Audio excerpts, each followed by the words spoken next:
All right. Welcome back to the Foxhole. Your faithful host, Ken Harlan, here on a fabulous Friday. Foxtrotting a Foxhole, Season 10, Episode number 4, number 292 overall. Coming to you from Eagle's Nest 2, Studio A. Sun's out. Not bad. What? Something like 60 degrees or something like that. 62 degrees for December 12th. Up here in the Willamette Valley, we'll take it. Fantastic. As always, we thank our folks that help with the content creation. www.purpleplanet.com for many years. Mixler. The folks at Rode and Zoom for providing those tools for wonderful content creation. FTINFX for providing a drone, even though they didn't provide it, but you know what I'm saying. All the cool stuff that we do on here in Aftershocks. By the way, check out the latest Aftershocks. I think number 19, we dropped that on either Monday or Tuesday. Might do a stream this weekend, but if we don't, the next episode number 20 should drop Monday or Tuesday, depending on how crazy the weekend is. Keep an eye out on SJ Gets Down. We recorded another episode last night. Really interesting adventure there. Hope to get her on either here or Aftershocks pretty soon, so she can come and say hi to all y'alls. Hell yeah! Okay, a lot of fun stuff happening. Obviously, I'm sitting here watching First Things First overtime with the coach, man genius Willie Rofe, and Danny breaking it down. I know it's weird. And I wonder, that it's expanded to another, basically another hour or half hour, if that's not hurting PTI. There's people who watch this and are too lazy and forget that PTI is on now that, Around the Horn has been gone for a minute. All right. It used to always be okay when this thing ended at 2 because there was no way you were watching that Joy Taylor show speak. It just wasn't going to happen. With Keyshawn and Shady and Paul Pierce and whatever they had going on, NASCAR, whatever the case may be. But they've expanded this to an hour, and especially during football season, when they're actually breaking down some good data, stuff that I can actually even react to on here. Yeah, you forget that Tony and Mike are on. You got to catch it a little bit later when it's on, ESPN News or ESPN2. It's kind of funny. Yeah, I know that was a little rant there. All right, folks, let's get episode 292 rolling. How about some open face? Well, I don't know how to deal with this one. We try to keep things away from the political realm in the Foxhole. But when these things, as far as the world of sport and politics intersect, this is what you get.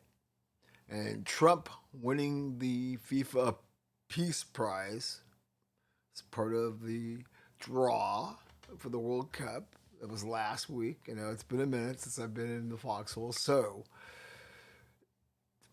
no surprise, the internet unleashes its wrath. I thought some of the memes, some of the commentary was priceless. You knew it would be.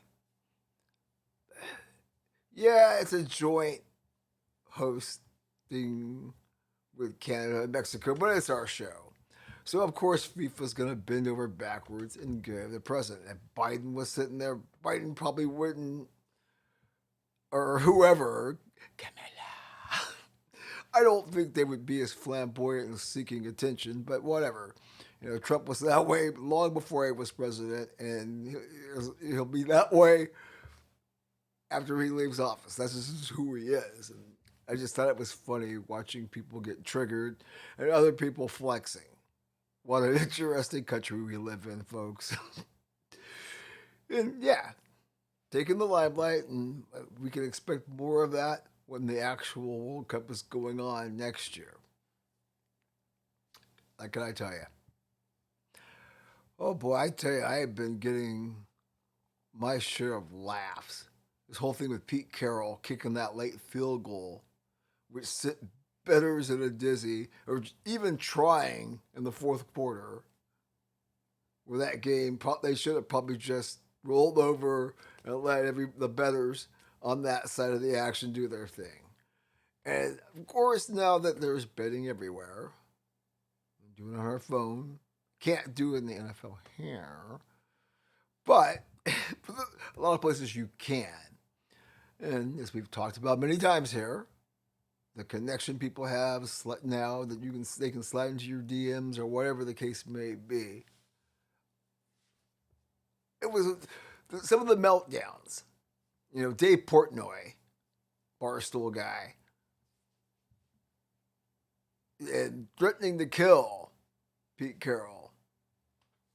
I look at folks. I love it. I'm Pete Carroll from an NFL coach. Fuck the bettors. It's the same thing with Jimmy Johnson running up the score. How am I gonna find out if these things work? Repetitions. There are some kickers who are automatic from anywhere. The guy in Dallas, right? The guy the Chargers have. There's a couple of these guys who are pretty automatic. But the rest of these clowns is a revolving door. We shouldn't say clowns. That's very disrespectful. Kickers. It's a revolving door. Are you kidding me? Kick the field goal. Yeah, I know. It's pretty astronomical that you couldn't get it. An onside kick and make something happen in 1 or 2 seconds. But I hate to tell you, bettors, nobody cares about you. If you're dumb enough to put your money down, those shenanigans, and of course there's more conspiracy theories than Oliver Stone's people could come up with in terms of, is the game on the up and up. And there's reason to be skeptical given some of the transgressions or alleged transgressions that have happened over the last 3 or 4 years as we've entered this landscape where gambling's okay now and we can partner up with them. It's the ugly side. And if I was a coach, like I just said, I probably would be Heckle and Jekyll, and I'd be giggling like Heckle and Jekyll when people got screwed, because that's what you get for putting your money.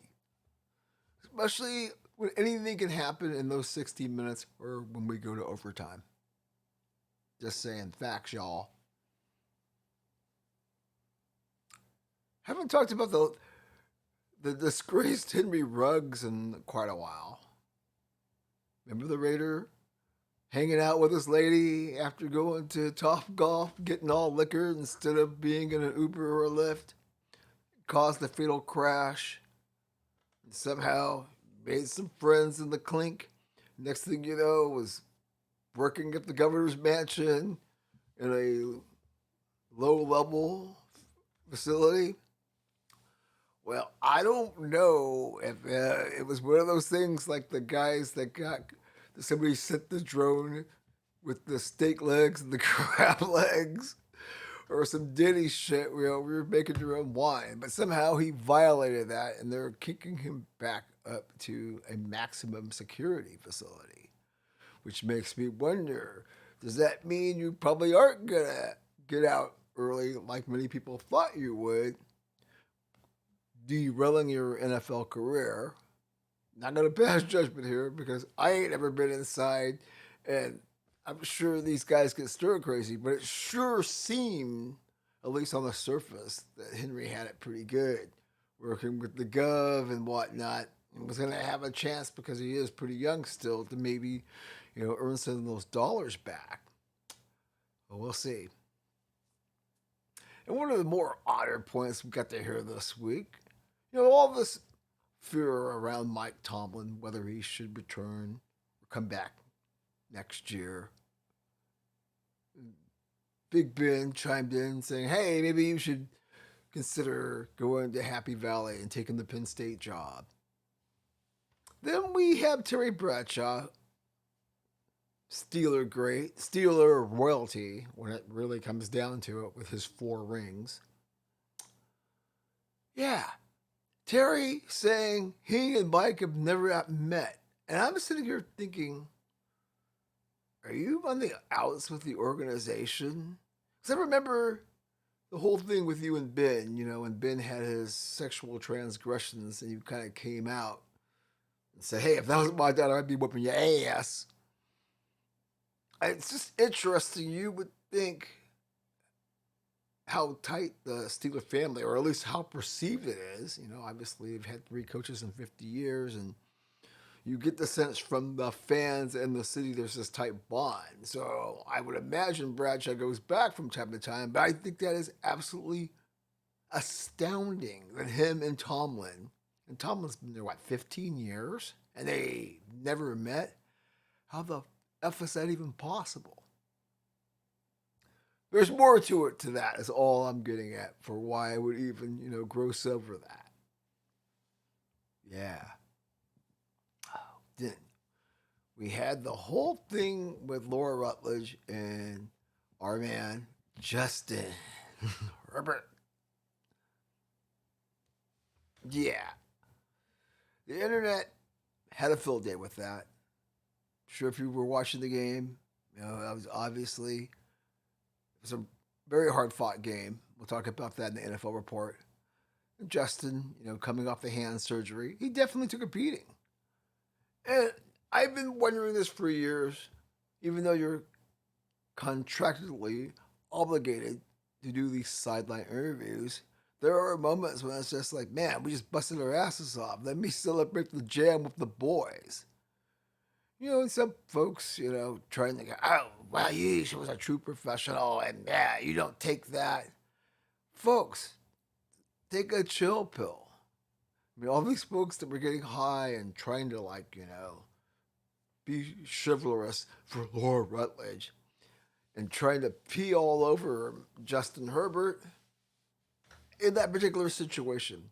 Moments when, coaches, the way Pop used to be, or anybody that's terse. I'm surprised these guys show as much composure as they do, given the nature of how intense they're competing. And yes, you can push back and say, while they make a lot of money, they should be a little bit more respectful, even to dimwits like Laura Rutledge. Well, that's not me. We like Laura. She's not a dimwit. She can be at times. And yeah, I kind of thought she needed to take the gravity of the situation and kick it back up to Troy and Joe for a second. Give these guys the space. You'll get your 10 or 12 minutes. You'll get your talk with them. You don't have to be so insistent. There's sort of this entitled thing coming on. And love, hearing Jason Whitlock and the Korean Cosell and the other cat just, putting her on the spit.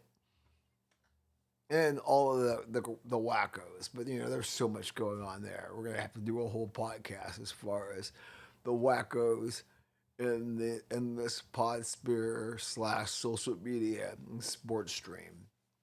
Okay. What else do we got here? We got here. Yeah, this is a extended open face because there was just so much going on this week. You've got AB, not the Aryan Brotherhood. Antonio Brown, that AB. Football's AB. Yeah. So he asserts this attempted murder should be dismissed based on Florida's stand your ground laws.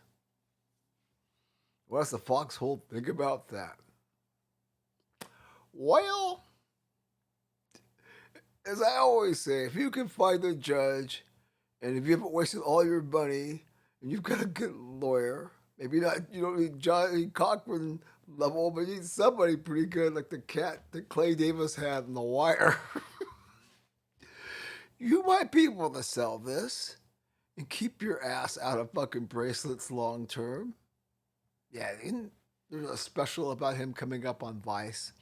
Although I tend to stay away from the sports shows on Vice, the stuff I watched one about Brady and Belichick and said, no, Vice, stay in your lane. Even the one, the dark side of football, or the one of the black quarterback, it's just like, oh, you're trying to shock value and pandering to a certain audience. No thanks. I'll take a rain check. Ooh. Okay. Then we've got Quentin Jammer, former Charger. Not a bad player, kind of a little below somebody that was a perennial Pro Bowler, but solid, held in high regard. coming out and saying, yeah, man, I was drunk when I played with the Chargers. And it was like 2016, 2017, kind of the back end of his career. And I know everybody's like, is that a cry for help? Why is he telling us now? And that is a valid question. Why are you bringing it up? Or on the other hand, just giggling and, hey, I've played football and some other sports under the influence of varying substances. And I would imagine certain people that are talented enough, you can pull it off. I mean, if you're getting the party's never ending and you're going from, the orgy with the ladies, somehow getting back into the hotel to make sure you make the bus to get to the game. I mean, I'd love to see what Pro Football Focus says about his numbers, and I'm sure somebody's out there looking it up or they're doing it. Not entirely impossible. I'm just like, damn, man, that's some bold stuff in terms of, I don't know what he considers drunk. Obviously he wasn't blackout drunk because that couldn't have worked, but maybe having, 5 or 6 or, he's an athlete, so, maybe a little bit more. Or having some hen, as Meta World Peace used to have shots of at halftime. Gotta love this world at times. Wow. Yeah, like I said, I still can't get over the inmates getting a drone or having somebody, make, hey, why don't you fly us a drone and get us some sirloins, some ganj, and some crab legs. We want a rocket for Thanksgiving. Gotta love it. All right, folks, we are off and running in the Foxhole. We'll come back with the 43K view when we return.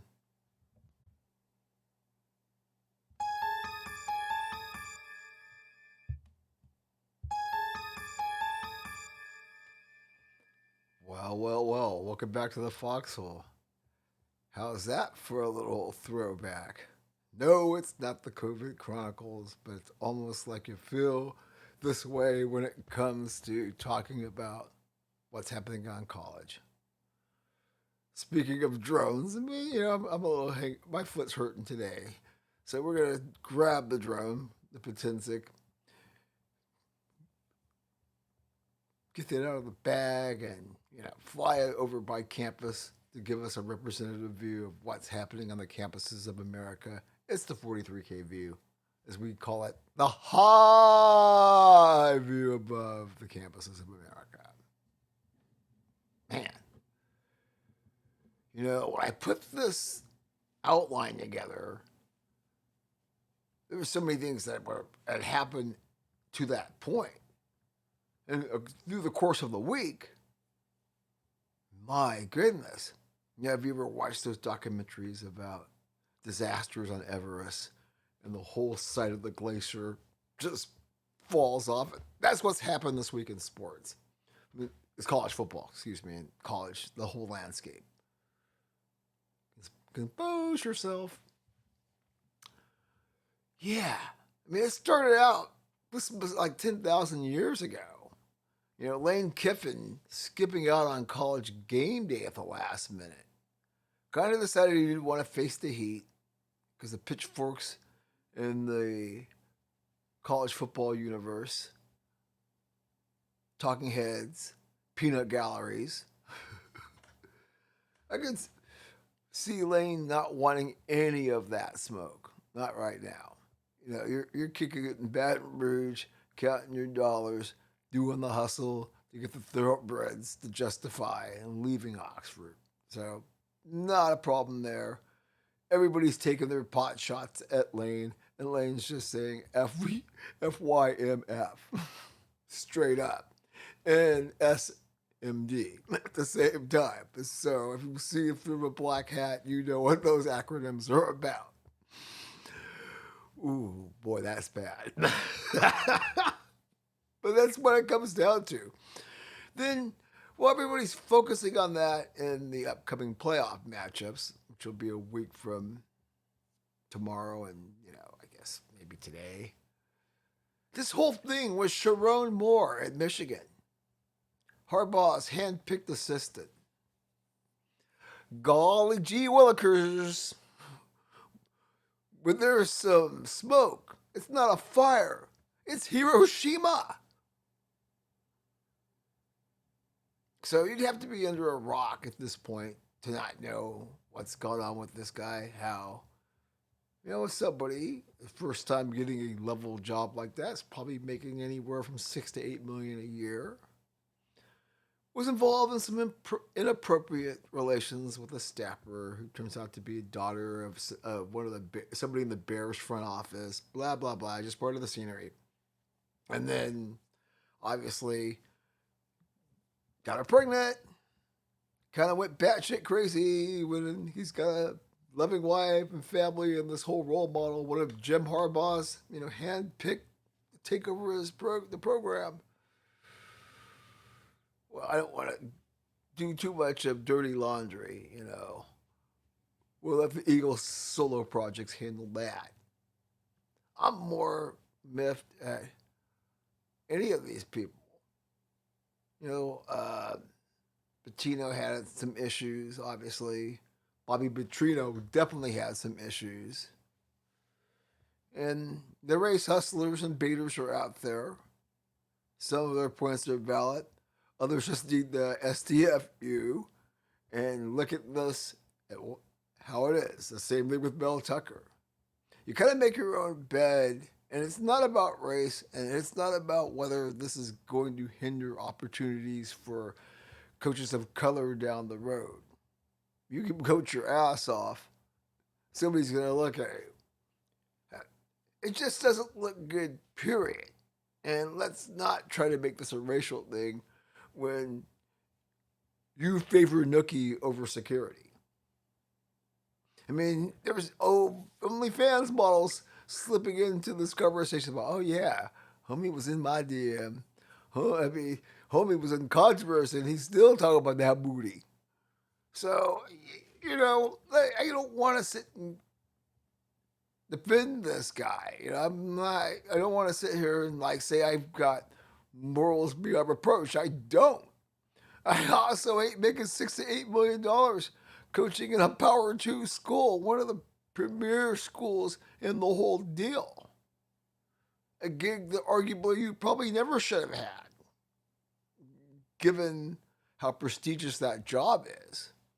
And I admit, at first I was kind of, geez, this is just another way of getting rid of a mediocre coach.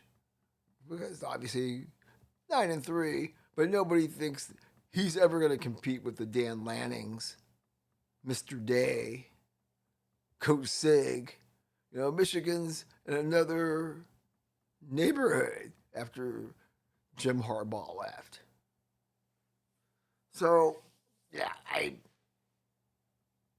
almost lost my train of thought. It makes my head explode so much. And it is a Hiroshima.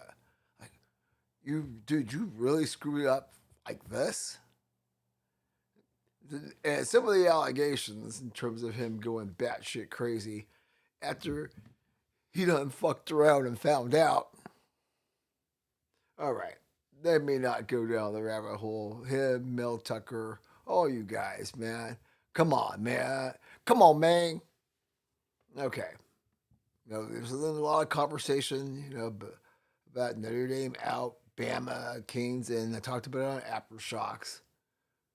The main thing here is Irish, KSU, and ISU skipping out on bowl games. And the conversation, as I talked about in Aftershocks as well, have we finally come to our senses when it comes to the bowl games? I think we could argue till we're blue in the face in terms of what format's going to work. The computers, humans, 16 teams, 28, bringing it back to 4, going back to a mythical championship. I've heard all those things spoken about.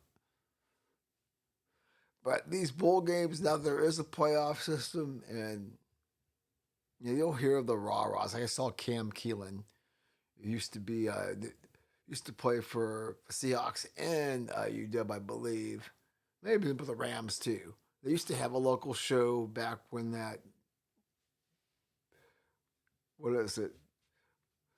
Fox, whatever, not Fox, but it was a Northwest specific channel. They used to have, Blazers used to be on that channel. And he was going on and on about, yeah, depriving somebody of playing in one last game. They're never going to be able to do it again. Save that Gipper shit for somebody else, man. I hate when football players, they're getting paid now. They're getting paid lots of money. They're getting to date fine women. As homie said in the OJ documentary. Fine women. This idea, if school pulls them, they don't get to play one more game. The perks that they get hoopties. Stop it with this. Oh, we're going to play in a semi-pro league if you're going to itch that bad. Spare me with this that you're depriving somebody. Not in this freaking era. Just my opinion. I'm definitely going to stick to that. Right. Gotta like, this one too. Virginia Tech, after they fire Brett Pry, James Franklin brings him back as a defensive coordinator, and we all cool with it. The things we're seeing in this new normal, we've never had that on my card for 2025, man. Let me tell you, my scorecard. Should have to ask everybody what should be on my scorecard for 2026. Coming quicker than you know. Indiana beating Ohio State in the Big Ten championship game. Can they win it all? Sure they can. You don't beat Oregon and Ohio State the same year and not win it all. Will they win it all?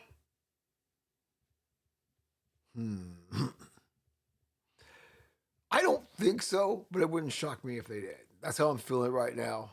Subject to change any minute. Cool. Georgia humbling the Tide. Yeah, Tide gets in, America loses it. Tide's still obviously carrying some clout from Nick Saban years as far as the committee goes. That's why people want to disable the committee, because it's got way too much of an SEC bias in many people's minds, which could be true. I mean, I'm with people. The whole thing about being inclusive. So we have a Tulane and James Madison. Nobody wants to see that, especially JMU coming here and like looking, $350, $400. Well, dude, it's going to be a playoff experience in Autzen. Playing James Madison. Honey child, please. BYU had their shot, but Texas Tech throttled them, right? Okay, so let's move over to the real stuff. The Utes did agree to that $500 million deal with the equity firm, and it's sending tremors throughout the college landscape. Why wouldn't it? And this is what it's becoming. So it makes me so nervous about the future we are heading towards. I don't really care. So, I'm only nervous because of the rest of the academy. And what is education really worth when you're going into these kind of deals? And if they're deals with the kind of entities that just want a piece of something,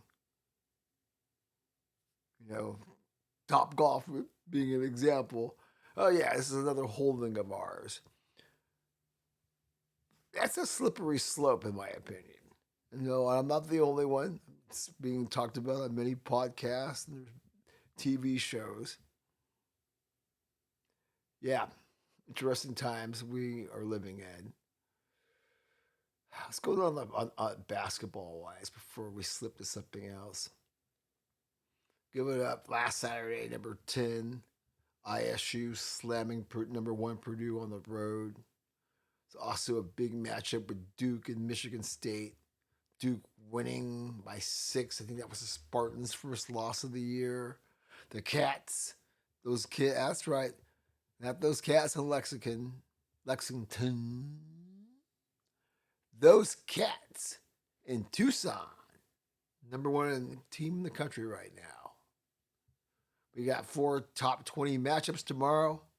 My question is to you, does anybody really care right now?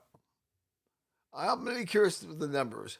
Obviously, Army Navy is the only showcase, and the NFL doesn't get the muscle in quite yet. So this is going to be kind of a Saturday where we truly see how much juice college basketball really has. Yeah? Okay, I'll leave you with this one.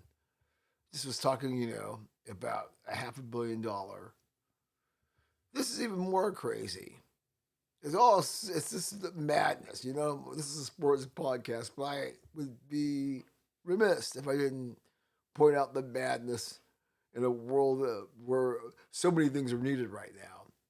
This couple donates $401 million to Michigan State for their athletic programs, but primarily for football and basketball. $400 million. And I'm sitting here thinking, yeah, have we really lost our minds where people are putting that cut? I'm like, oh yeah, I want to make sure the football team kicks ass for I'm like, wow, it's gonna bring so much joy to people. But okay, helping pay NIL and other expenses and things like that. It's just pure madness to me. And hey, I'm a sports junkie as anybody else. But it's okay to point out the madness and still drink the Kool-Aid. Yeah, it's a beautiful world we live in at times. All right, folks. When we return, we'll do something you should probably know.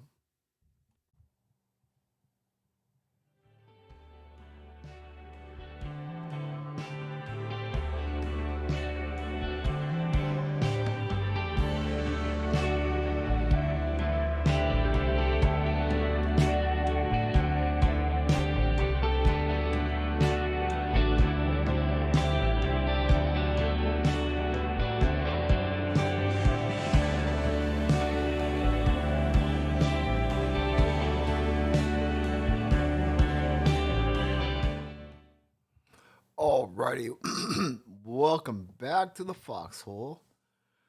Took a minute to go get some provisions and take some of that wonderful sunshine in on a very crisp winter afternoon in mid-December. It being in the, 60s, I think. Pretty cool.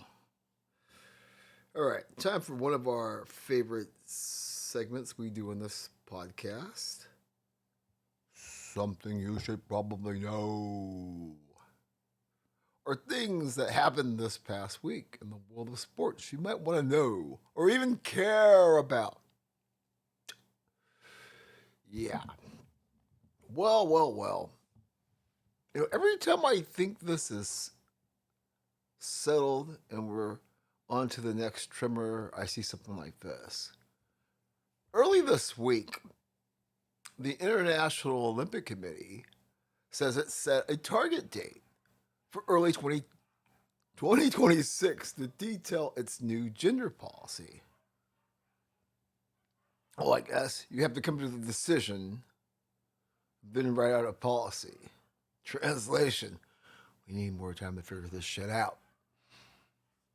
Which, I definitely get this next phase of this ongoing battle. And as long as the adults are in their room, as we've said many times in the past, get adults in the room and make a decision, even if it's not the prettiest. So a policy, they say early, so I'm guessing that's Q1. Grab your popcorn, folks. About to get interesting, because we do have the Winter Games coming up. Okay.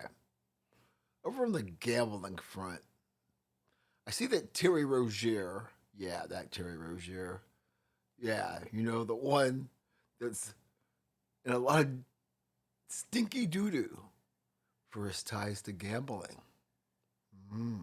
He put it not guilty to those allegations this week, and the question is, now what? Chauncey Billups sold his house. Are you trying to raise the cash so you can have the dream team, so your ass doesn't end up in bracelets?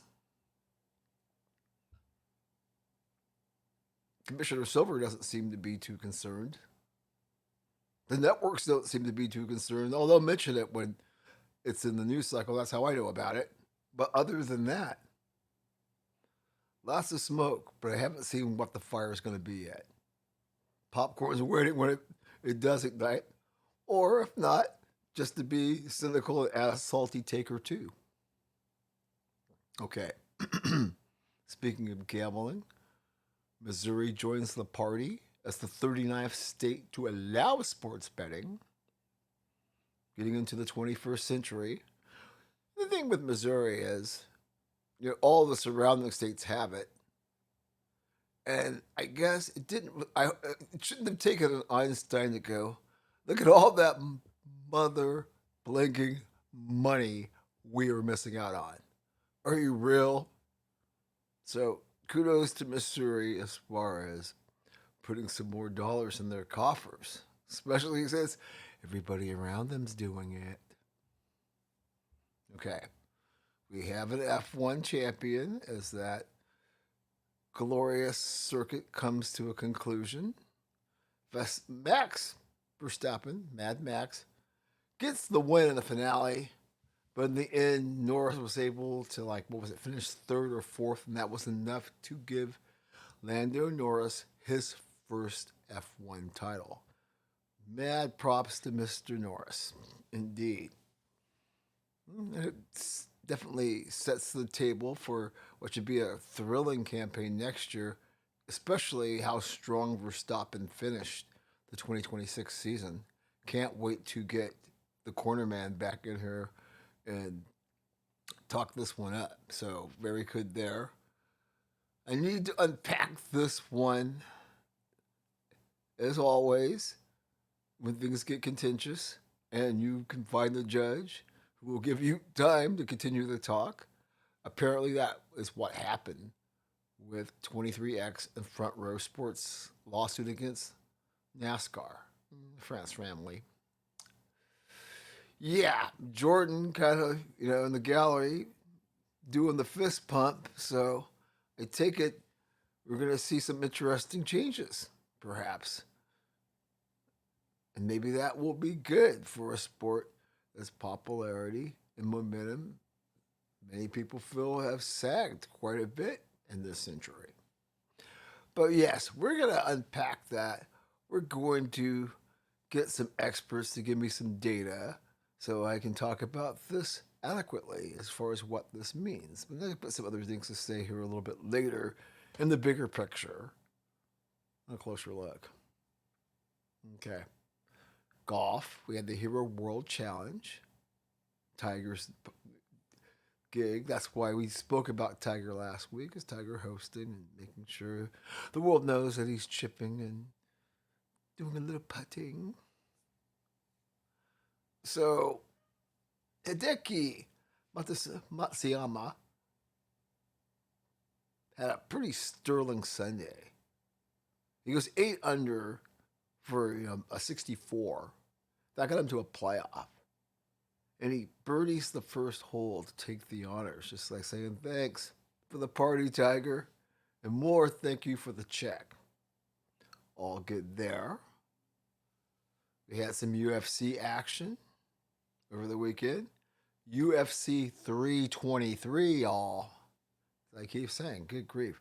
300 was like 5 minutes ago. We're already at 323.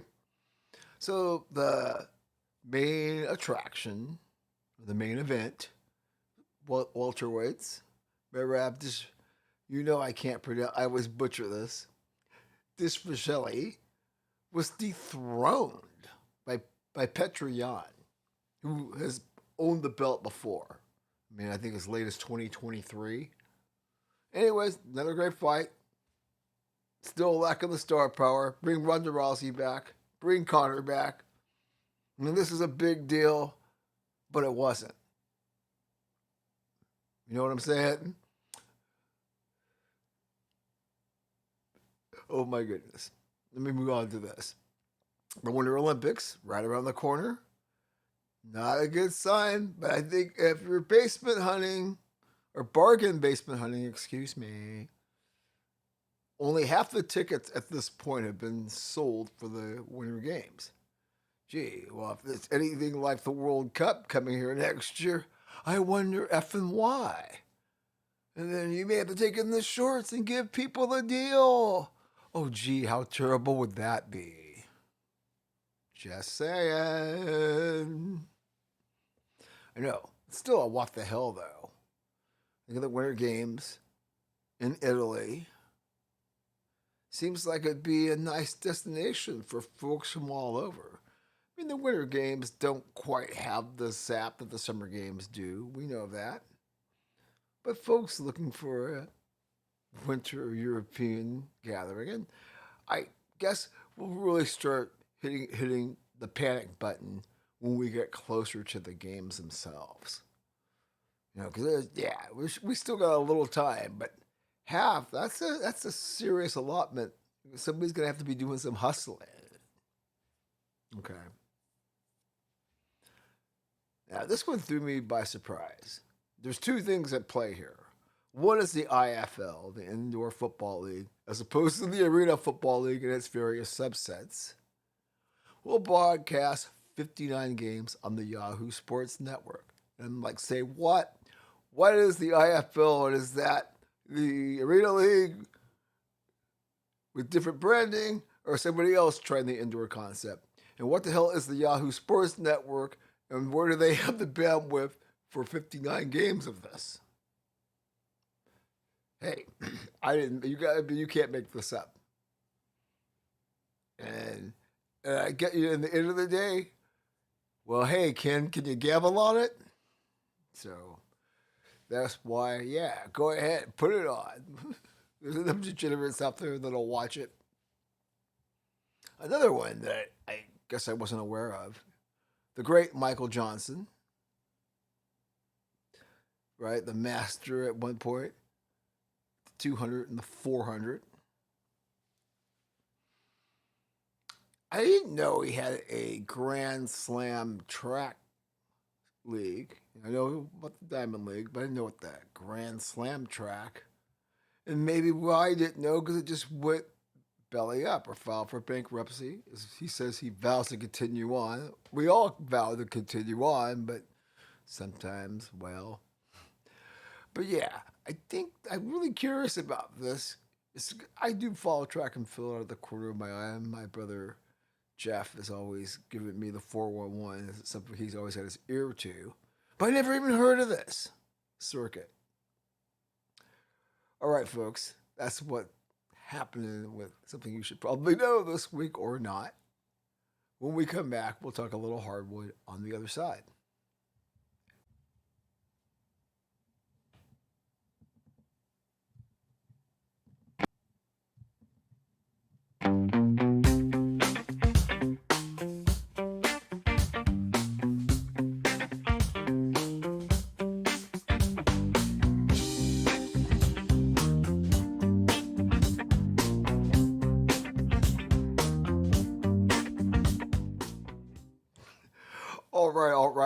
All right. Now, welcome back to the Foxhole. Your faithful host, Ken Harlan here. All smiles on a Friday as we get settled in for another fabulous weekend of sports. Obviously, the NFL. Some really big matchups coming up on the horizon. Be sure to check out Aftershocks whenever those episodes come out. Subscribe to the YouTube channel. Ever want to say hey? Drop us a line, FTINFX at Gmail, or call the hotline, 541-525-0869. Keep an eye out on SJ Gets Down. I will publish any links on the Foxtrotting Foxhole page when they're available. I think I'm behind one, actually. I'm behind on so many things this week. But anyway, let's talk some NBA beat. Shall we? Why not? It's so funny because I think I did this on Thursday last week. So much happens from the time I start constructing these outlines till I get to a point, especially if I don't get to it till Friday because I was out recording with Steph last night. So that's why I'm doing this today. And It's amazing how much can evolve as opposed to what I thought I was going to talk about and how dated it might seem. Like, for example, in bullet point A here, LeBron's double digit streak comes to an end. So much has transpired since then. Nonetheless, that was pretty big of LeBron letting that happen. You know, dishing it off to Rui. AR dropping 44. But God, since then, they've been crushed by Boston, beat Philly, and then got ran out of the NBA Cup by a Spurs team without Wemby at home. Got bitched, did they not? So, yeah, it's been an interesting week for the Lakers. You've got Rich Paul out there running interference for LeBron, even though everybody says Rich is his own man. Him and Max Kellerman on their newly minted podcast saying the Lakers ain't got it. And after watching a Wemby-less Spurs bitch them and knock them out of the NBA Cup, is Rich Paul lying? Whether he's being a mouthpiece for LeBron or telling it like it is. I think the Spurs kind of put an exclamation point on that. Don't you think? Yeah. Okay. You got Oklahoma City. They're 24-1. They mauled the Suns to advance to the Western final of the bracket. I guess you call it the semifinal of the Cup. I mean, what are they going to obliterate the 72-10 Bulls? So, whatever the Warriors won, was that 73? Are they going to win 75 games? I mean, I don't really see who the hell is going to knock them off. Wow. We got like a 4 o'clock game on NBA TV. How blessed are we today? But seriously, 24 and freaking 1. I mean, I don't think it's going to happen, but I keep bringing it up. I mean, can these guys take a whack at the Lakers' 33-game consecutive win streak? I mean, these guys could put up some ridiculous numbers. And it's very clear, the eye test, the numbers test, this team could be historic. Seriously, historic. But as we like to say, it ain't Christmas yet, so let's not get carried away. That said, 24-1 is 24 mother and 1. Okay? Yeah. Okay, what else happened? The Knicks oust the Raptors. Jalen Brunson's 35. The Magic sprinting past their in-state rivals, the Heat, in the other quarterfinal. Desmond Bane, I think, had 37. Nobody cares because Oklahoma City's going to wipe up anybody. But hey, that's cool. We cool. As far as something to watch. I mean, it's a tournament that nobody really wants or cares about.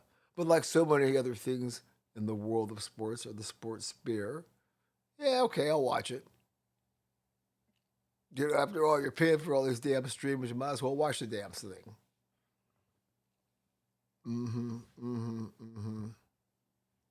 Yeah, I know. So, going back to Boston, let me pull up something here. The key thing when we're doing this is to have our numbers in front of us. But with the Celtics, if things still... Okay, they beat the Lakers. And, they just lost the other night. I think they had won 5 in a row. They're 7-3 in their last 10, and they're the 3rd seed. You didn't have that on your scorecard. I know I keep bringing it up. But give the Celtics a lot of credit for not folding their tent. And, they're positioning themselves. I mean, hell, if the playoffs were today, I definitely have them in the 3-6 over the 76ers. I might, if the Cavaliers move to the 6th seed, I'd probably take Boston again because I just don't think this Cleveland team has a lot of money in its wallet. when it comes time to winning games that really matter. You know? So, yeah, I could, I'm very impressed with this Celtic team as far as their willingness to take adversity on and say, oh, we got this. So I looked down at Indiana. Okay, they've won 2 in a row, but before that, and even still, they are 6-18. And the fact that they're 5-5 in their last 10 and they're 6-18, okay, they've got a pulse now and they're playing basketball. Okay, maybe not everybody's the Wizards. Wow. 3-19, folks. But we'll talk about another bad team here in a second here. I think I got to get to something else. Well, maybe not. Let's go back here.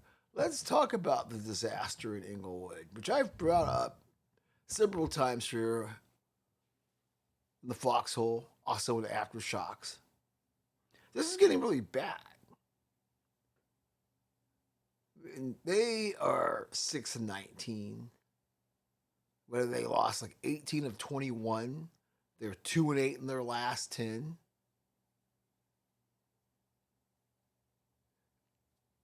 A lot of the times, they don't even look like they want to compete. You know me as a Laker fan, when the Clippers are going through misery, I don't lose any sleep over it. I might giggle a little bit when it's going on, but I take whatever smile I may have out of it, out of the equation, and let's like really ask ourselves, or no, let's put ourselves in the mind of Steve Ballmer, or maybe let's figure out what Steve Ballmer's liquor bill is right now. I'm sure it's pretty high watching this mess. And I know there's a lot of stuff going on with Ty Lue, whether it's with his homies or whether what went down with Chris Paul or other stuff. And you get the feeling in this world of no patience, does Ballmer pull the trigger and say, we need a hard reset? We got too many high-priced mofos on this squad to be having a ass record like this. I mean, really? You like I said, you've lost like 18 of 21. Y'all getting paid up in this bitch. Okay. This is okay. 2 things here. One, because we haven't had any Caitlin Clark talk, and we need some Caitlin Clark talk in the Foxhole every now and then. The Ivory Queen, CC22, baby. Well, on the one hand, she says, we need to get paid what we deserve, y'all. But can we have a compromise, as we need to play as well? And I think she speaks, like her and I having a beer for this, I think it would be pretty cool. I would look at her and go, hey, Caitlin, CC22, you all know you can't take the ball and form your own room and do your own thing. I don't think anybody can as far as the players. We're going to do our own thing. And so figure out to get the hand that feeds you to give you a bigger bag of cash and not bite it off. And I think Caitlin's would give me a wink in that classic Caitlin Clark smile, and we would just cheers, and then I'd go on my merry way laughing. And that's what really has to happen, man, And I've been saying it now for the past month, keeping my eye on this, where everybody's talking tough, but now that we're at the gate, all kind of blinking like, well, maybe we could talk a little bit about it. And as I've said, all of the militant ones have been told to shut the fuck up. You ain't hearing shit. And if it is like, yeah, we need to get paid, but God, we need to be smart too. Stay tuned. Okay, folks. Well, no, there's another part to that. I'm sitting here already thinking about the next segment. I would be remiss if we didn't bring up the Caitlin Gate conspiracy thread. Now, there's some interesting things out there in the pod sphere. Whether it's people that transmit information or those who comment on it. the peanut galleries and there so forth. Uh, yeah, that Caitlin Clark tried to sabotage the WNBA with her injuries and the fact that she got, because she's been beat and not protecting. This is her way of getting back in the NBA, trying WNBA, trying to sabotage it, and she has an agenda of her own, which her saying compromise to me kind of invalidates that. But it is interesting that folks are looking at her absence during all of this as being her teaching the WNBA a lesson. Keep it up, Pod Spear and Peanut Galleries. That kind of stuff gives this podcast energy and feel when you get to hear something absurd like that, even if it was remotely true. All right, folks, we're cracking. We will return and talk some beautiful game life when we return.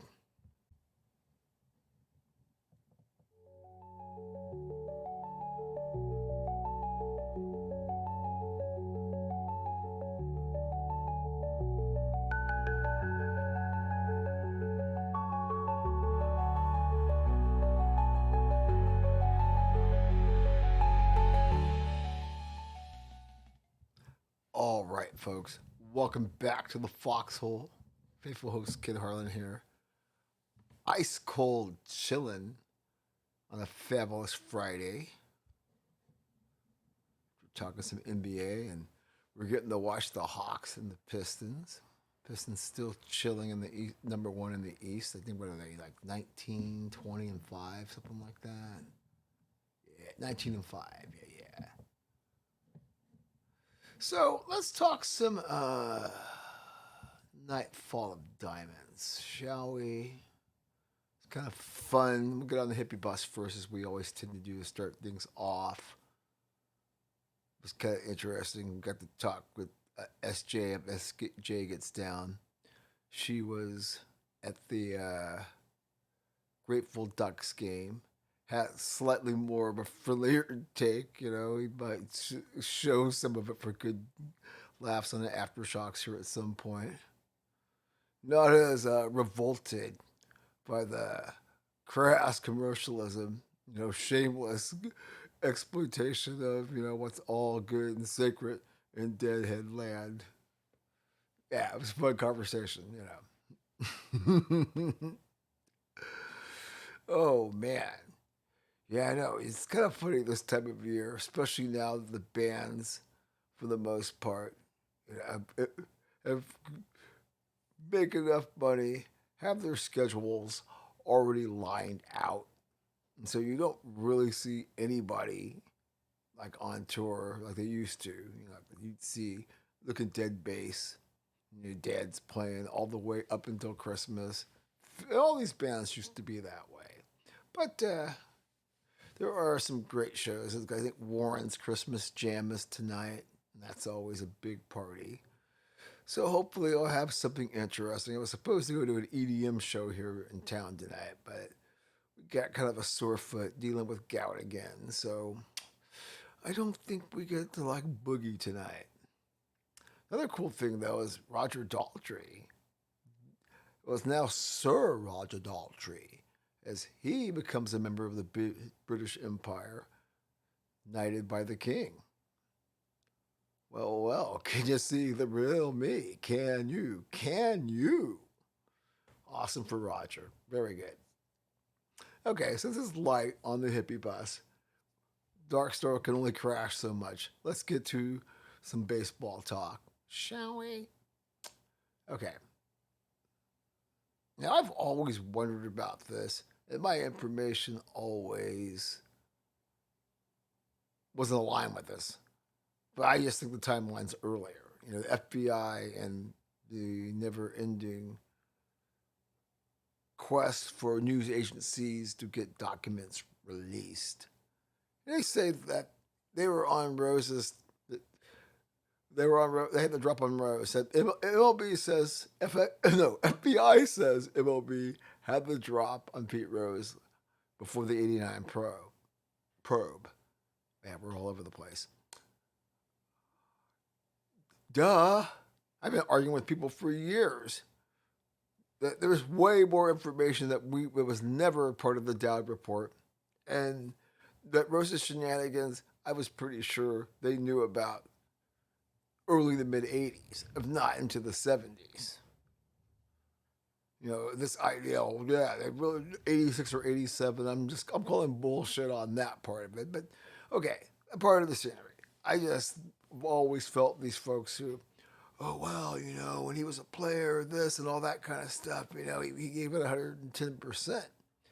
Well, sure, he gave it 110%, but if you're compromised, you're compromised, and it's not a surprise.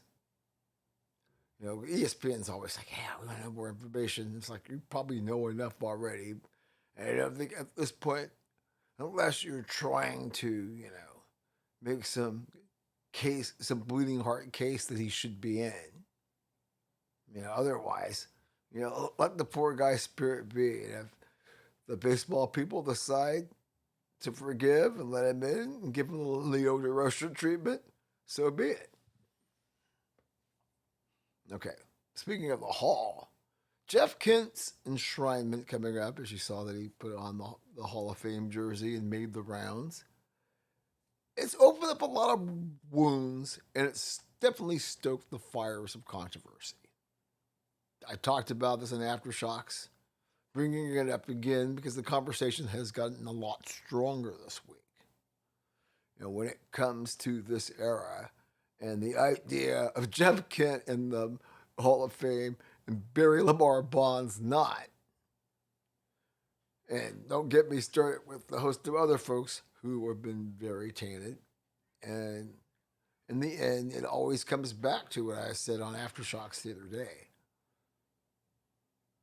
That era is tainted. And sooner or later, we're just going to have to come to grips with that. Maybe you just have a big plaque when people go to the Hall of Fame and explain, the special wing of just like saying, yeah, this is the juiced era. And these are, juiced era Hall of Famers. Kind of explain about the era, give people a history lesson on it, and be done with it. But, we've had this conversation, and we will have it again and again on this podcast about what is a Hall of Famer? What is truly great versus very good? Okay. Some serious movement going on. It is the Hot Stove League, and this is the time where teams try to retool and get better and begin their pursuit of snatching the throne away from the Dodgers. Well, the Phillies stepped up quickly to make sure Kyle Schwarber re-upped with them. 5 years, $180 million. I think the interesting part about that is ESPN doing its analysis of teams' winners and losers as far as this Hot Stove League period of the calendar year is concerned. They feel they're the biggest losers because they didn't sign Schwarber. They felt that Schwarber was the big bet they needed to build on the playoff run they had made in 2025. So, big loser, I would think, would be the Mets, the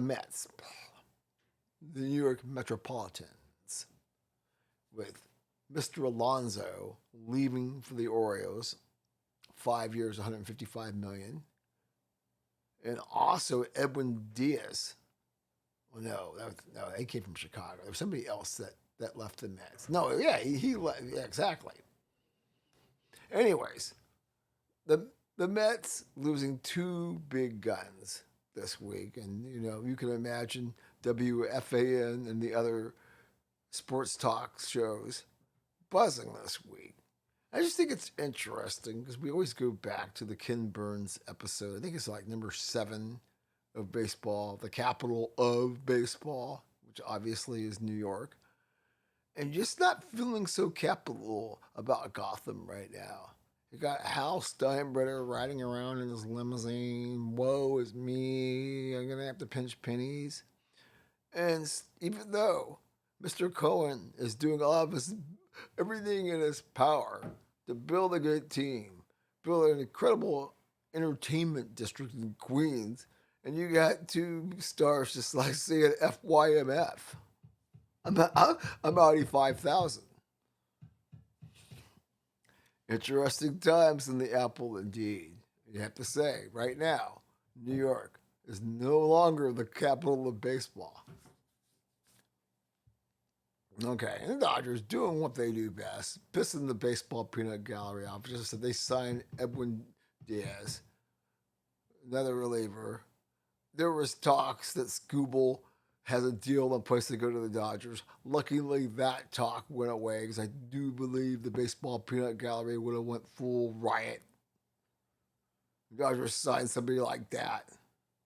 And it's good that you have some of the players coming from Asia saying, hey, I want to make my own mark. And another pitcher said that this week, that, hey, they don't need me.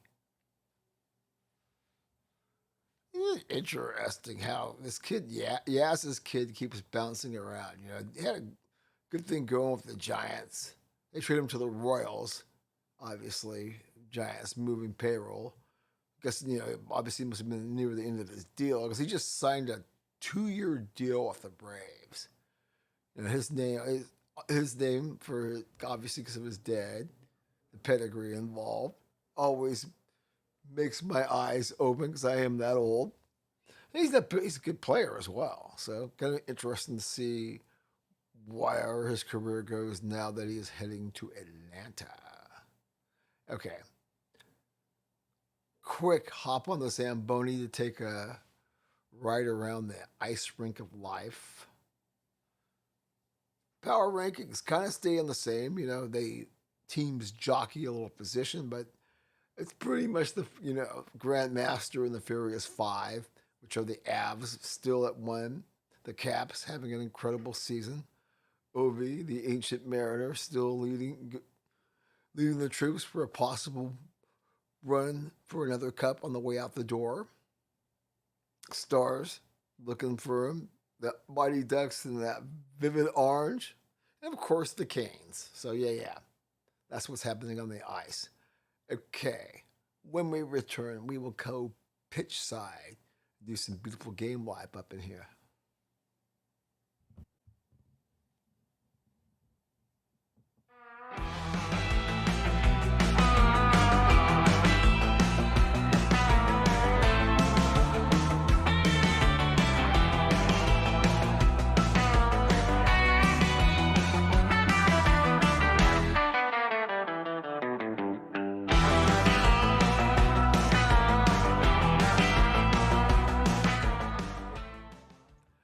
All right, y'all. Welcome back to the Foxhole. Kind of kicking it. Sun's coming down a little bit quick now at 4:30, that time of the year. Good thing though, in 9 days the days start getting longer, and that's always a wonderful thing. So, what's going on pitch side? Oh man, goodness, so much going on pitch side. Yeah. Okay, you had the draw last week since we last talked. USA gets a favorable draw. Paraguay, Argentina, team to be determined. You should be able to get to the knockout round. All down with what Tyler Adams said. The goal is not just to get to the knockout round, but to at least make it to the semifinals since we are on home soil. All good. We like the positive talk. We like that Mauricio, Mr. Pochettino, has these guys wanting high aspirations for this cup that's going to be in the home turf. Love it all. Of course, the ticket prices driving people up the wall. I mean, the cheapest ticket for the final I think is something around $4,000. People saying it's in line with other sporting events globally. Yeah, right. I saw the price comparison to the last Euro final. I get it. Like I keep saying, you all wanted this to happen. You all couldn't live without it. It's here. Deal with it. You made all this stuff way bigger than it probably ever needed to be. This is the consequence. It's not the province of the working class anymore. It's for their entertainment. Okay, and I love when you hear people, especially my age, and their tendency to bitch and moan, and of course, I got some good friends that I grew up with that are from merry old England. They're always bitching about the commercialization, which is a fair point. They're always screaming about because there's going to be mandatory water breaks at the upcoming World Cup. And that's just a reason to stick more commercials in. And I'm like, did you watch the Club World Cup? It's going to be hot as fuck. Well, there's not going to be places in Canada that are going to be hot. And it's just like, dude, let it fucking go. When it comes to the kind of money these athletes make and the interest of health, just like you people who football is meant to be played in freezing cold. Maybe it was, but that's not the reality we live in. Grow the fuck up already. When I hear, oh my god, why? When they're super, are they soft? Back, it ain't your day anymore. We're actually trying to take care of fucking people, preserve them. But all it takes is one or two bad incidents or accidents or whatever the case may be. The howling and the screaming, a little precautionary. So you play a few more extra minutes at the end. Horrible. Okay, what else have we got here? Yeah, we had some great match days. UCL, that is. Interesting turn of events. You had Atalanta stunning Chelsea. Barca taking down Frankfurt. The Reds finally getting a win. That was key, even though the penalty was very soft. Even Liverpool died in the wall backer, Jamie Carragher, had to concede. Yeah, that penalty, given that penalty was very harsh in that situation, but he just felt the way Liverpool was playing. Any win for Mr. Arne. Let me be real back here for a second. There's just so much going on. You had PSG and Athletic playing 0-0 in Spain. That was an interesting match. One of those definitely when it comes to it's not your night. No matter what you do, getting the ball forward and getting shots on target, you can just see it. And that's kind of that it was. Luckily for PSG, they came away with a draw, and they'll be going to the knockout round. Not sure what's going on over in Madrid. They lose the City 2-1. Mr. Haaland getting a penalty in that major tilt at the Bernabeu. The thing is, people are really talking about running Zombie's ass out of town.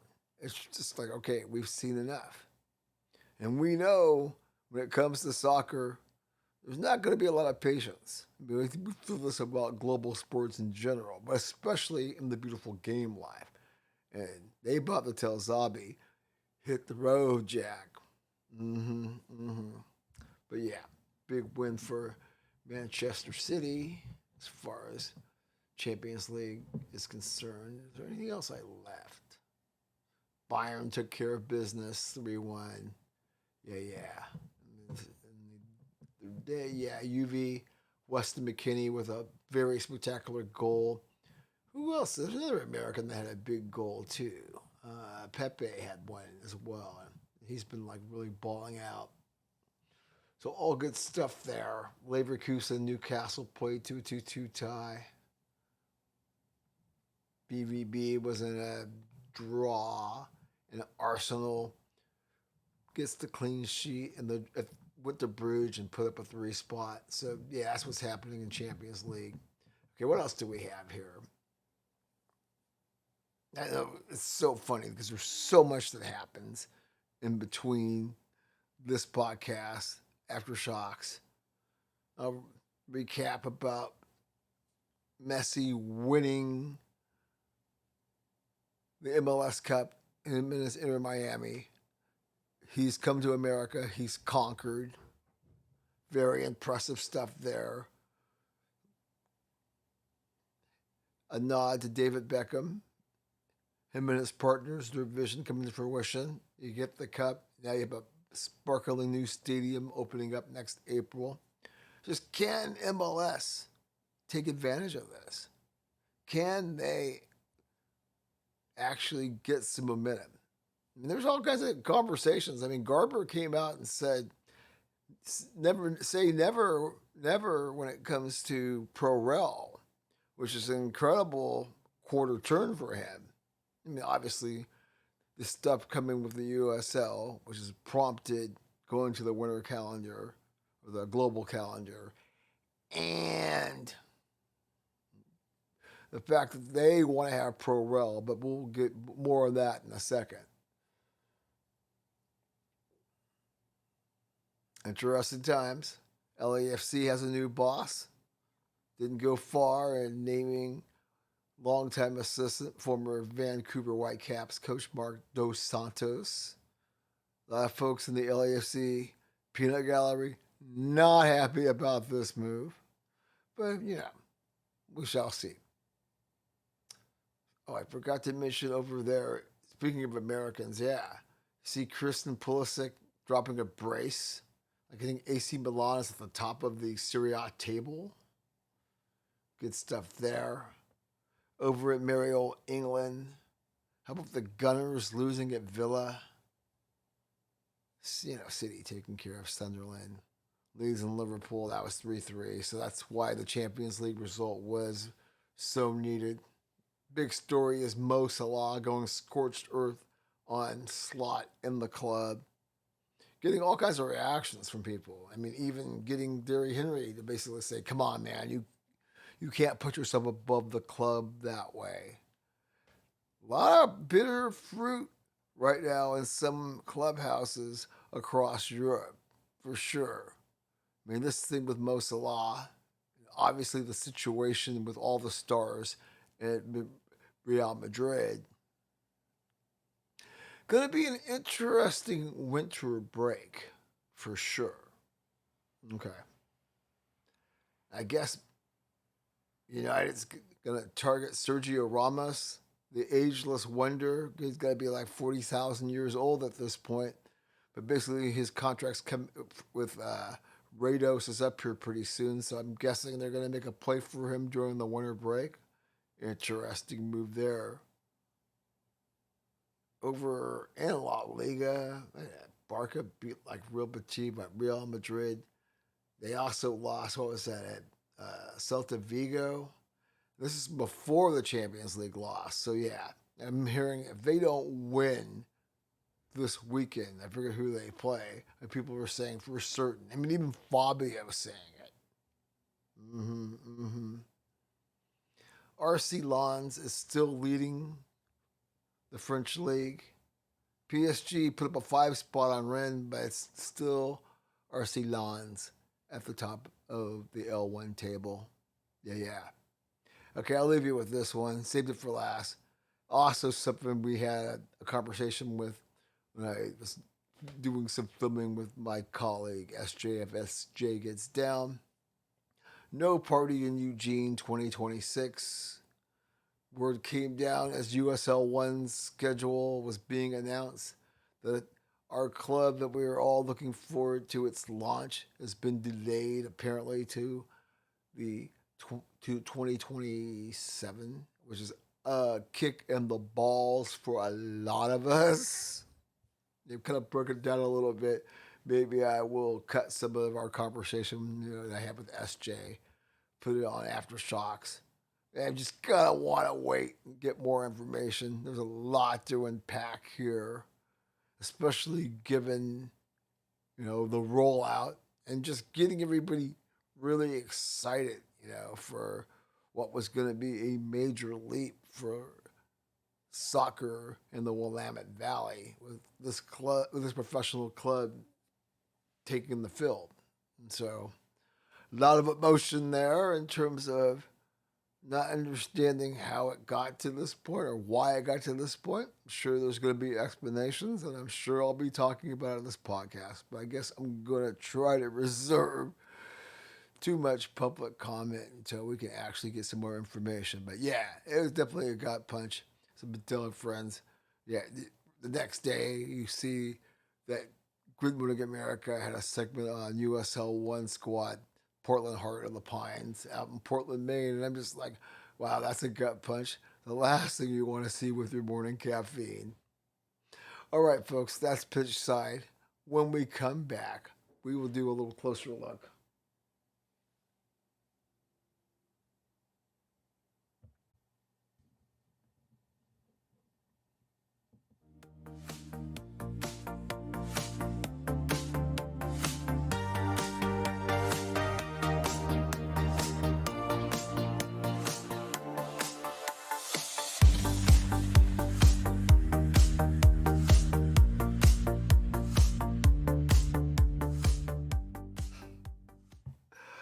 All right, welcome back to the Foxhole. Time to opinionate, editorialize, talk a little trash. It's a closer look coming at you. As I peer off into the corner, the Pistons and the Hawks, the Pistons with the lead. Good to have some basketball on the NBA network. Where are we going to start? Antitrust and monopolies. The slippery slope of sport.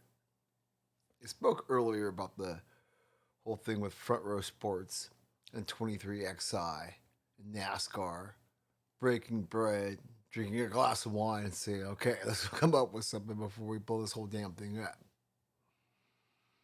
And it is the interesting thing why you need that kind of backroom conversations to come to this. You know, over the last century, MLB, the NFL, the NBA, some other sports that came along later have had an interesting monopoly. Not really any challenge. And through some clever antitrust legislation and exemptions granted, sports leagues have been able to get away with something nobody else really can.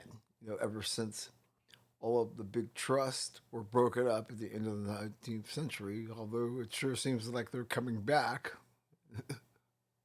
They are, that seems. But it is sort of interesting how sports has, the American sports system, where friends like Lee and Adam, the soccer guys from Cascade Aces that came to the, I went to their place when they came on Aftershocks and we discussed Pro Rel. There, look at it, that's the problem with the American system. And I definitely get that part of it. You know, that's something we're totally unique with that. There is no competition, and they make it that way. And it's been how many football leagues in my lifetime have tried? The ABA tried. We know in the 20th century there was the Federal League, the Outlaw League, and probably other folks that took a ride. Not to mention the AAFC, which gave us the Browns, 49ers, and Colts, and the AFL, which gave us all kinds of riches. But all those leagues landed in the graveyard because of the monopolies. But of course, there was always backroom conversations that made it happen before an actual challenge would occur to the status quo. That's what's so funny when I spoke earlier about the WNBA. And how I've been speaking it pretty much all fall. This is an interesting moment in time, or it could be. Everyone was all saying, well, the players can do their own thing, or somebody else can. But they can't. Because of this weird relationship sports has been able to build with Congress and the courts. Maybe it stays this way. I mean, I keep thinking if something's ever going to change, it's going to happen. But then again, like with NASCAR, with Jordan's team, and front row sports, I don't know what the particulars are and what kind of reshaping it may do to NASCAR, but these conversations always come into play before somebody else say, "Oh, break it up and let's do our own thing," and it makes plenty of sense. And so I know all you pro rels out there like, "Hey, American sports doesn't foster competition; it fosters mediocrity." In certain aspects, but it's a big business, and people want to protect that business. And somehow they've gotten the courts and Congress to play ball with them for the most part, for the last, century and a quarter. We look at baseball and then the NFL that followed 1920. So, yeah, it's interesting as far as that goes. It's a slippery slope because, there's player empowerment now, and there are private equity funds private equity interest, I should say, that would be willing to step in, as in the case with the ladies in the WNBA's dispute. But I don't think anybody wants to go that route. There's already too much. You already have an established brand. And if you work within it, you will eventually get what you want if you're not an idiot. Well, that's what I think anyway. What do you think? FTINFX at gmail.com, 541 525 0869. Love to hear from you. The next one, speaking of the WNBA, Joe Wilson, or as we like to say, Joe Wilson, wins Times Athlete of the Year. And boy, did that set off a firestorm, not only with the peanut galleries, but all the talking heads. What do I think about it? I think a lot, apparently. I'm talking about it. Whew, boy.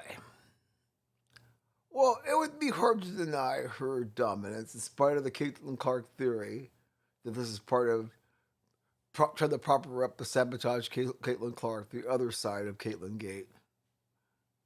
But she's accomplished a lot. That team has.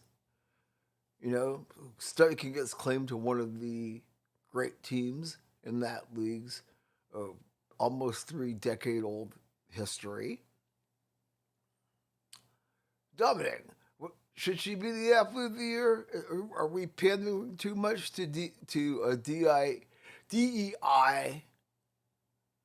mindset by giving it to her? When you got Shohei, for example, dealing on the mound and behind the plate, SGA still leading the Oklahoma City Thunder to historic heights. But we don't want to diminish Miss Wilson's accomplishments because she's been a badass for the Aces. She has. Getting 3 titles in this window.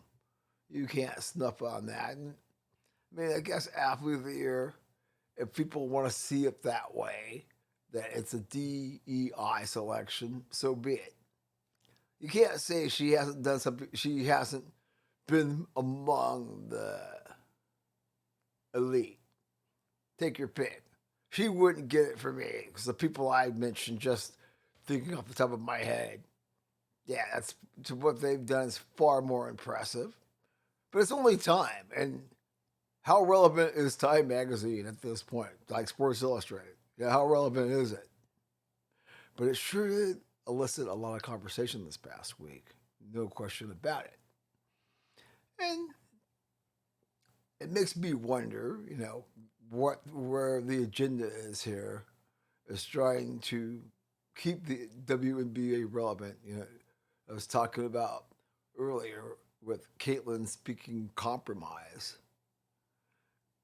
What I was saying about the whole monopoly thing. If these chicks had stones, they would try to get with a private equity firm and try to start their own thing.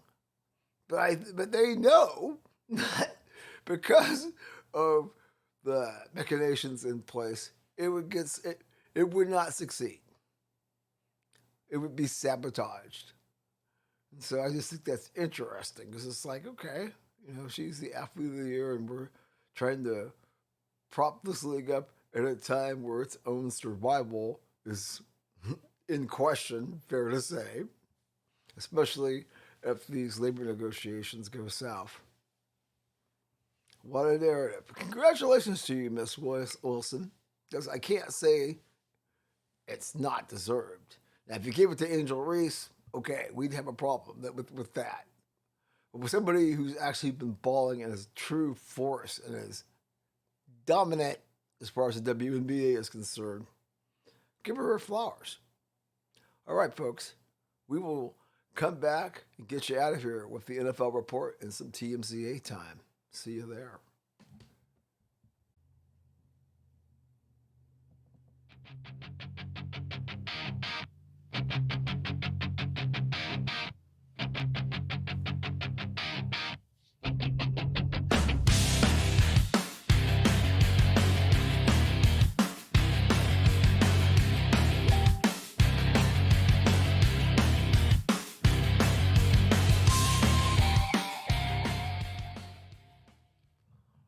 All right, y'all. Welcome back to the Foxhole.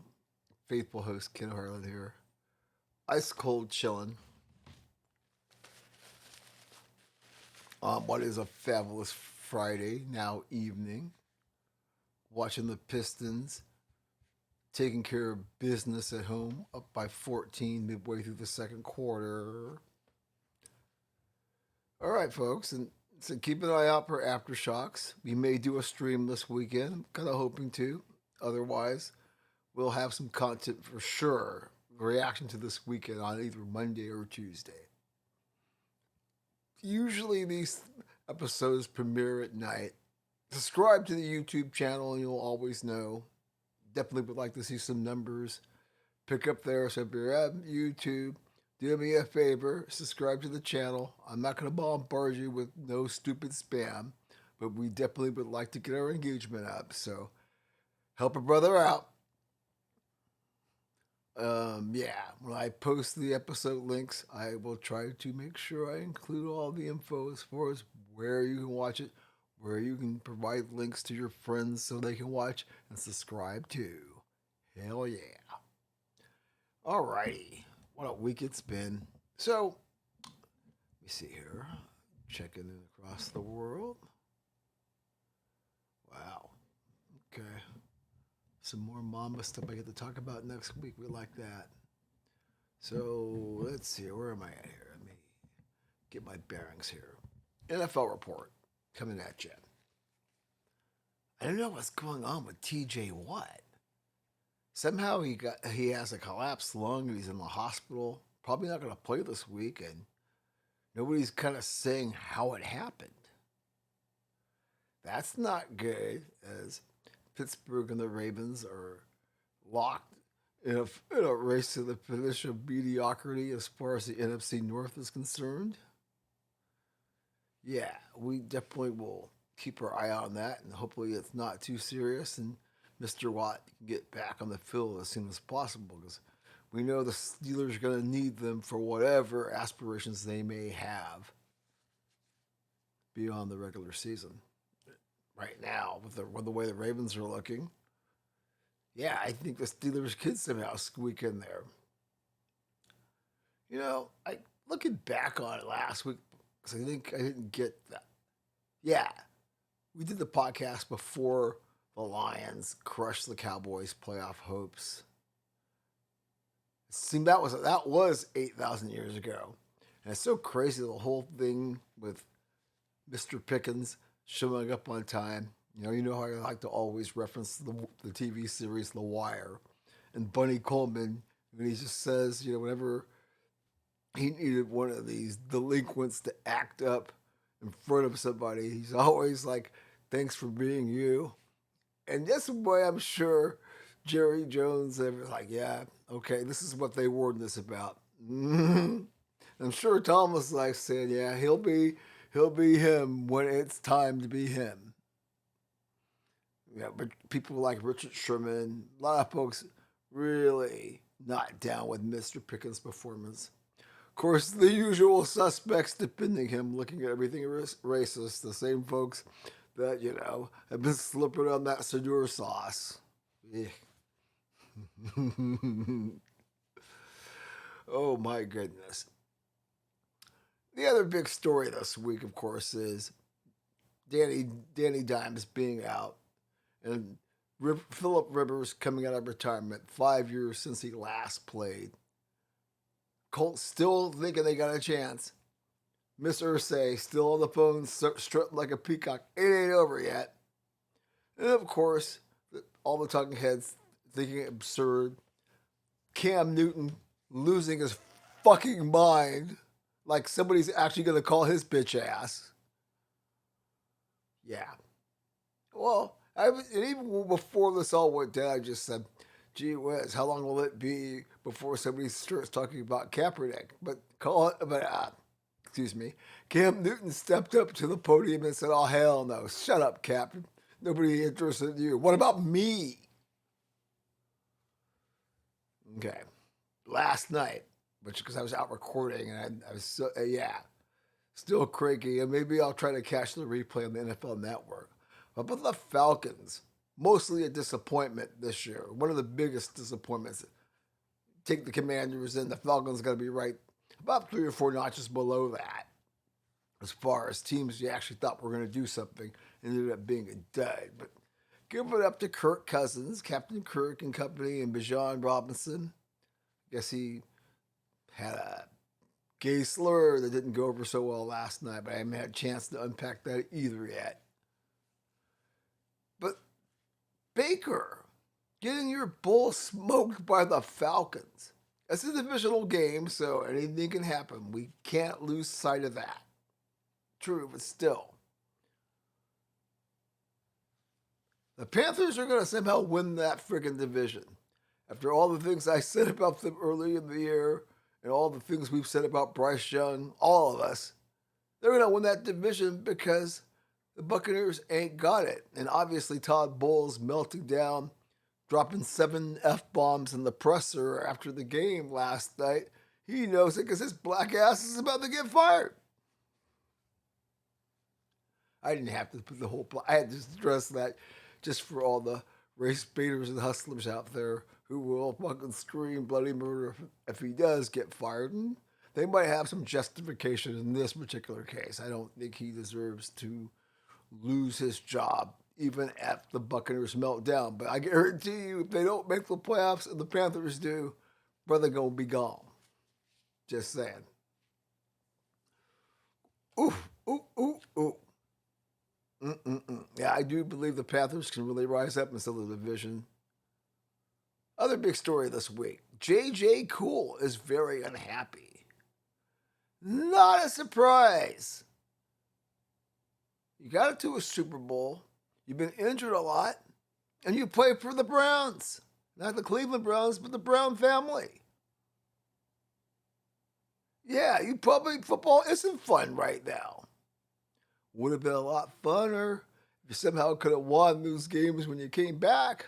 But now you came back and you're just like, well, in spite of how bad the Ravens are and the Steelers don't really want to take this thing completely by the horns. But still, there ain't no chance for you. And you're just like, well, man, what is this all about? This isn't fun anymore. I don't know if that's translation, like I'm going to pull an Andrew Luck, or no, man. Come on, somebody get me out of here. This ain't working for me anymore.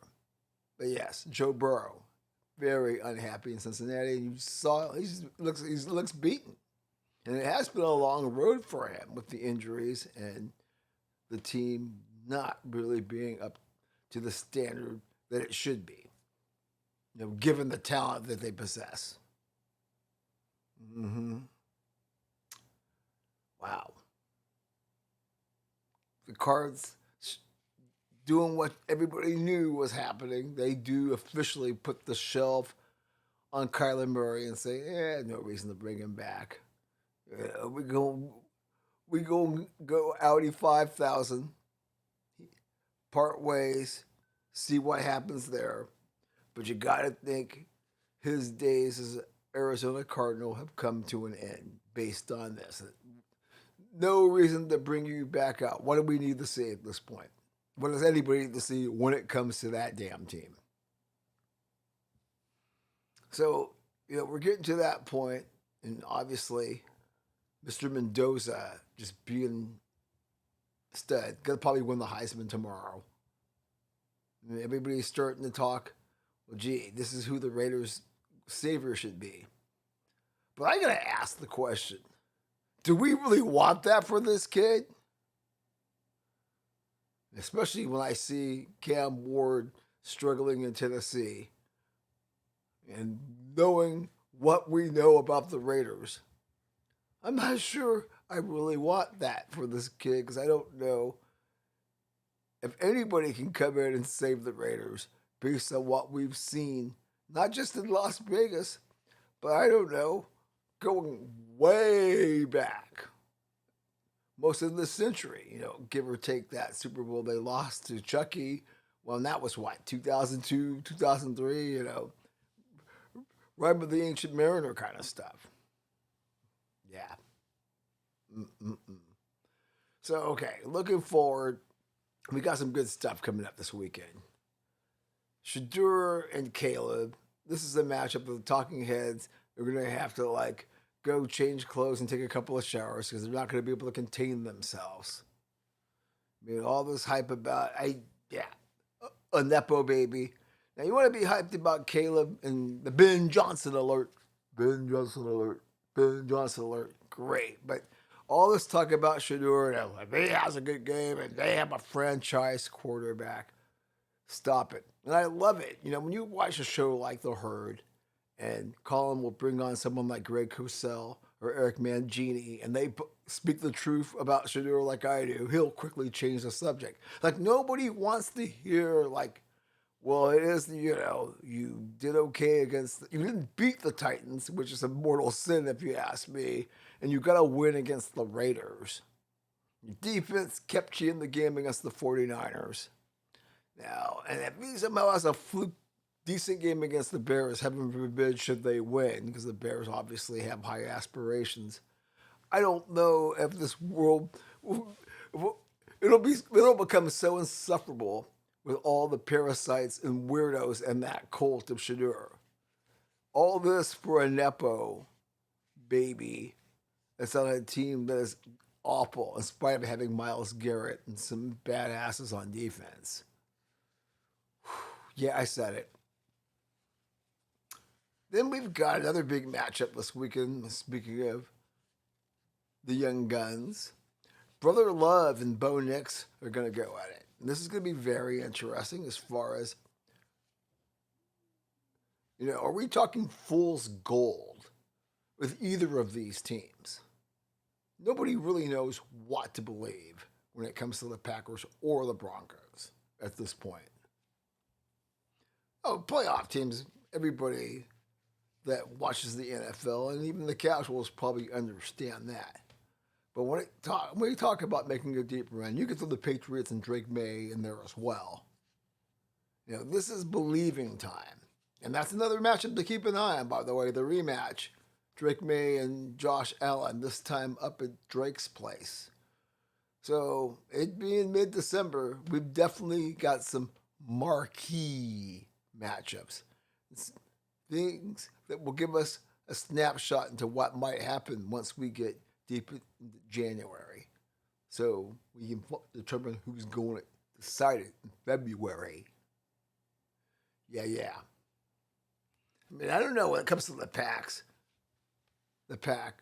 it's a matter of fatigue for that whole team. Because anytime you start thinking they're elite, then you kind of think, well, they're playoff worthy, but are they much more than that? Now, the media sure wants the Packers to be elite, but it never seems to come off that way. So, like I said, Sean Payton and LaFleur, looking forward to seeing that matchup in the 425, 125 Eastern Pacific window. Yeah. All right, folks. The trucks from the foundry are here. those ones that contain the stainless steel bowls of the smelliest, and I mean smelliest varieties. Basically a bowl of poo, okay? Stainless steel though. And these stainless steel bowls come in complimentary, regular, and XL sizes. And what are these bowls for? Well, like in The Wire, you get given a bowl of poo for being who you be, what you've done during the week. Yeah, could be whatever that distinction falls under. It's TMCA time in the Foxhole. Well, I gotta start with Sharon Moore. Okay? And that's the highest we can give out, a 10 strip. It's 10 XLs. 10 extra large stainless steel bowls of the smelliest varieties. To you, Sharon Moore. What the fuck are you thinking, brah? Seriously. And how this story gets more and more tawdry as time goes on. Well, shit. Yeah. We 10's the limit, and you've earned that. Especially having one of the more prestigious jobs. Now, I don't know what the situation is at home, or you're just a stone cold horn dog. It sounds to me like you are a stone cold horn dog. And kind of a middle midget, too, by the way you melted down once your house of cards collapsed on you. Yeah. Moving on. Well, I'm not moving on quite yet, because I would be remiss if I didn't give an XL each to Ryan Clark and Jamel Hill for creating the race narrative with Sharon Moore when there shouldn't be one. Leave race out of it. This dude's an idiot. As simple as that. As I said earlier, I don't think this is a bad narrative when it comes to coaches of color. It doesn't necessarily help. I don't think it helps any coaches. And yeah, you have to do a character check of everybody and make sure you don't find yourself in a situation like both Michigan schools did with Sharon Moore and Mel Tucker. Louisville with Bobby Petrino, on and on. If guys can't contain themselves around the young ladies and think everything's Epstein Island, don't hire the motherfucker. Pardon my language, y'all. I'm going to give an XL to Dave Portnoy for his rant on Pete Carroll. And I know you're a heavy-duty gambler. So what? If you are dumb enough to put those kind of sums on games, given the horrible officiating and who knows whatever the hell may be going on beyond the curtain, you get what you deserve. Don't sit here and act like the grape ape on national TV threatening harm to somebody. Not sure like your weak ass can do anything, but come on, man. I lived in Vegas. I've been among those who walked the boulevard or ripped up tickets that you got fucked on a bad beat late. Shit happens. Move on. I'm going to give 3 XLs to Cam Newton. Oh my freaking days. Not only based on your stint with the Patriots, where I don't think you won a game, double-digit starts, but your attitude, and that still matters. It's the NFL, and people forget. Why? Kaepernick was thanks, no thanks. There's certain things people don't want to deal with. That's why Shedeur Sanders fell to the 5th round. They may have gotten that wrong. They may not have. But if you're Miss Ursay in your hot dress and your pumps with your phone, getting all the information, trying to peacock, like, hey, there's only room for one peacock up in this bitch, and that's me. Phillip Rivers, he knows the system. I'll deal with it. better than dealing with your ass. Like anybody is seriously gonna pick up the phone and call your ass, Cam. Stay on First Fake with your outlandish outfits, with your hot takes. Count your money and be happy. That phone ain't gonna ring. Complimentaries all around. Commanders fans turning their backs on Jaden Daniels because of some of the hiccups he's encountered in year 2. He's just unlucky this year. Stay the course. Come talk to me in 2 years. For now, all of you who turned your backs on JD5, take a complimentary. Smell it well. Okay, let's get away from the sports and give a few out to some folks. Okay, I gotta give an XL out to Brian Kohlberger. Not making light of what he did, for those families, but threatening self-harm over the quality of bananas. And I know he's like a hardcore vegan and has all these weird dietary restrictions. Sugar, when you in the Great Bar Hilton for a heinous crime like that, yeah, they don't care about your friggin' bananas. Tough it up. As Beretta said, don't do the crime if you can't do the time. Okay, I'm going to give an XL to the Hall of Shame. And XLs to whoever participated. I don't know how many. That's a lot. So, individuals to these guys at Branham High School in San Jose. They made a human swastika and had it go viral. I don't know if you're trying to be funny, cute, or you're being like that. What is it? All of the above, no bueno. What the fuck are you all thinking? And lastly, remember that Kyle Rittenhouse guy? Right? Joe Vigilante during the unrest of 2020, shot some people. God, I forget what city it is. Got a hole in my brain, but you all know what I'm talking about. Well, him and his bride-to-be, they had to post pictures to let the world know, and she's holding an AK or an AR-15. And I'm just like, why? Your ass is lucky you aren't in the Gray Bar Hilton with Kohlberger. You might, for the decency and memory of the people you did take out, just gotta walk away from that one and smile every day as a free person instead of pandering to that crowd. Terrible. Terrible, terrible, terrible. So how many XLs? Yeah, no, I mean, that's okay, that's 4. I'm gonna give him 4 XLs for that one. 2 for him and 2 for his girlfriend. What a sweetie pie you are. All right, folks. As I said, I may do some content this weekend. We're still researching that idea, trying to find the right thing. Check out Aftershocks, the regular one. I'm going to drop that Monday or Tuesday. There should be some more SJ Gets Down content. I'll post the link to the last episode. I forgot to do that.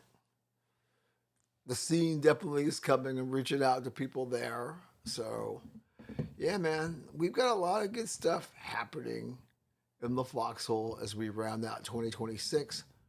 Looking forward to this weekend. So we'll have plenty to comment on. All sorts of fun.